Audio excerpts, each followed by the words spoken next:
నేను మొన్న పోయినప్పుడు ఒక తండ పోతుంటే ఇటువైపు మళ్ళీ పెద్ద మట్టి గుట్టలు కనబడుతున్నాయి. ఆగిన మళ్ళీ ఎందుకు వచ్చినాయి ఈ గుట్టలు మట్టి గుట్టలు అని. బావులు తీయడం మొదలైంది అధ్యక్ష. మళ్ళీ సరే చూద్దాం ఈ బావికి ఎంత ఖర్చు అయింది, నీళ్ళని ఊరుతున్నాయని చెప్పి కారు దిగి బావి దగ్గర పోయినప్పుడు అక్కడి నుంచి గొర్రెలు వస్తున్నాయి. గొర్రెలు కాసుకున్నాయి రైతులు, గొర్రెల కాపర్లు కూడా సోదరులు కూడా వచ్చారు. వాళ్ళకే చేసిన అధ్యక్ష. వెంకట్రాములు రాజయ్య ఇద్దరు ఎందుకు రైతుల గురించి భయపడుతున్నారు, గొర్రె కాపర్లు రైతులనే భయపడుతున్నారు అధ్యక్ష. వాళ్ళకే మాట్లాడిన అధ్యక్ష నేను. ఎందుకంటే ఇది ప్రజలకు సంబంధించిన బడ్జెట్ కాబట్టి ప్రజలతోనే మాట్లాడినా మీలాగా కమిషన్లు ఇచ్చినట్టు మాట్లాడలేదు. నేను రైతులతో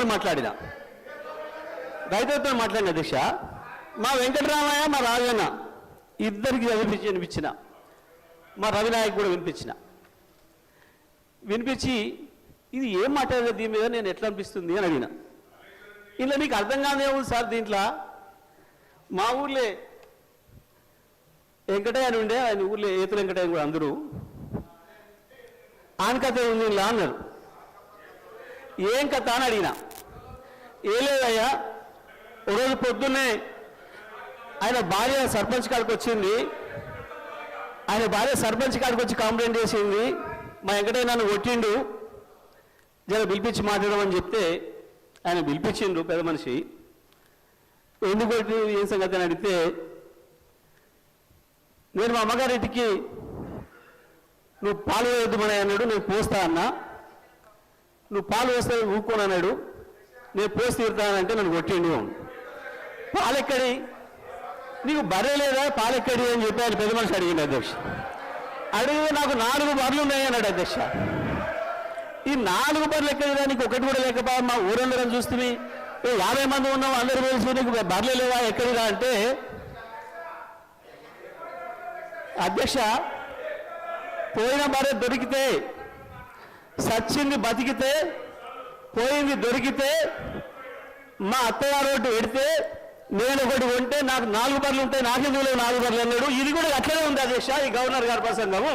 అంతకు మించి ఒక అక్షరం కూడా తేడా లేదు. ఎక్కడ ఇచ్చారు అధ్యక్ష?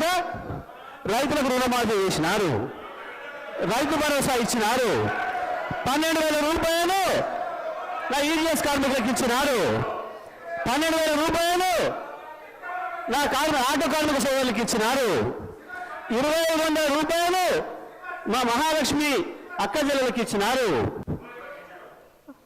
రైతులకు బోనస్ ఇచ్చినారు, తోం బంగారం ఇచ్చినారు. ఏమి ఇచ్చిన అధ్యక్ష? నా విద్యార్థి సోదరులకు స్కూటీలు ఇచ్చినారు అధ్యక్ష. 2 లక్షల ఉద్యోగాలు ఇచ్చి సంతోషంగా పెట్టినారు. ఎక్కడిచ్చిన అధ్యక్ష? సార్ గౌరవ సభ్యులు మాట్లాడి సీతక్క గౌరవ సభ్యులు వారు 2013 ఎన్నికల మేనిఫెస్టోలో కానీ మేనిఫెస్టో కంటే ముందు ఆయన పార్టీ పెట్టినప్పుడు కానీ ఒక అధికారానికి వచ్చేటప్పటికి ఒక 10 లక్షల సార్లు దళితుని ముఖ్యమంత్రి చేయకపోతే నా మెడ మీద తల ఉన్నది అన్నాడు. నువ్వు ఇంప్లిమెంట్ చేసినావా? ఆఖరి దళితుడికి 3 ఎకరాల భూమి ఇస్తా, బోరేస్తా, మోటార్ ఇస్తా, 1.5 ఎకరం ఉంటే 1.5 యాడ్ చేస్తా, ఆయన ధనవంతం చేస్తాను. చేసినావా? చేయలే. మూడవది, ఒక దళితుడు ప్రతిపక్ష నాయకుడు ఉంటే సంతలో పశువుల్లాగా ఎమ్మెల్యేలు కొనుక్కొని ప్రతిపక్ష హోదా లేకుండా చేసి దళిత వ్యతిరేకత నిరూపించుకున్నావు. ఇకపోతే తగ్గించ ఇంటికో ఉద్యోగం, డబుల్ బెడ్రూమ్, నీ బిడ్డలు తేలమనుకుంటారు. నీ చెప్పమంటావా? 1,00,000 అబద్ధాలు ఆడి 2 సార్లు అధికారంలోకి వచ్చిన మీరు మేము చేసిన కార్యక్రమాలు లక్షల కోట్ల మంది ఇలా ఆర్టీసీలో ఉచితంగా మహిళలు ప్రయాణం చేస్తున్నారు. చూస్తలేవా? 50 లక్షల కుటుంబాలకు 200 యూనిట్ల వరకు ఉచితంగా ఈ రోజు కరెంట్ ఇస్తున్న మాట వాస్తవం కాదు. ఒక ఇంటికి 600-700 అంటే సంవత్సరానికి 7,000 కోట్లు 7,000 రూపాయలు ఇలా మిగులుస్తున్నావు. ఇంకా చేసే కార్యక్రమాలు ఉన్నాయి.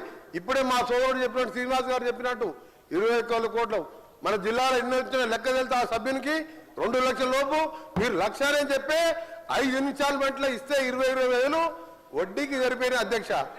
అంటే 15 నెలల్లో ఇన్ని చేసిన వాళ్ళం. మాకు ఇంకా 3-4 సంవత్సరాల సమయం ఉన్నది. ఇవన్నీ చేసి చూపిస్తాం. తొందరగా పడతావు. అసలు నువ్వు దళిత ముఖ్యమంత్రి అని ఇన్ని లక్షల మంది దళితులు మోసం చేసి ఇలా బీసీ కులగాలను చేస్తే కేసీఆర్, కేటీఆర్, హరీష్ రావు పార్టిసిపేట్ చేయలే. అంటే మీకు ప్రజల మీద ప్రేమ లేదు. అధికారం కోసం తప్పుడు వాగ్దానాలు, 1,00,000 వాగ్దానాలు ఇచ్చును. నీవిచ్చిన వాగ్దానాలు సగం అయిపోయాయి. మిగిలినవి కూడా చేసి చూపిస్తాం. తొందర పడకు. నువ్వు పోయి రైతుల దగ్గర కాదు, రైతుల కోసం ఎవరేం చేసిండు, నారాయణ డ్యామ్ ఎవరు కట్టిండు, శ్రీరామ్ సాగర్ ఎవరు కట్టిండు, శ్రీశైలం ఎవరు కట్టిండు, SLBC నుంచి ఎవరు కట్టిండు, కల్వకుర్తి ఎవరు కట్టిండు, నెట్టెంబాడు, ఇవన్నీ చెప్పాలని చాలా ఉన్నాయి. గవర్నర్ ప్రసంగం మాట్లాడితే మంచిదని గౌరవ సభ్యునికి సలహా ఇస్తున్నా. మీరు చెప్పాలంటే చాలా ఉన్నది.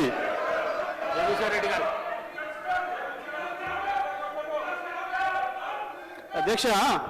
అధ్యక్ష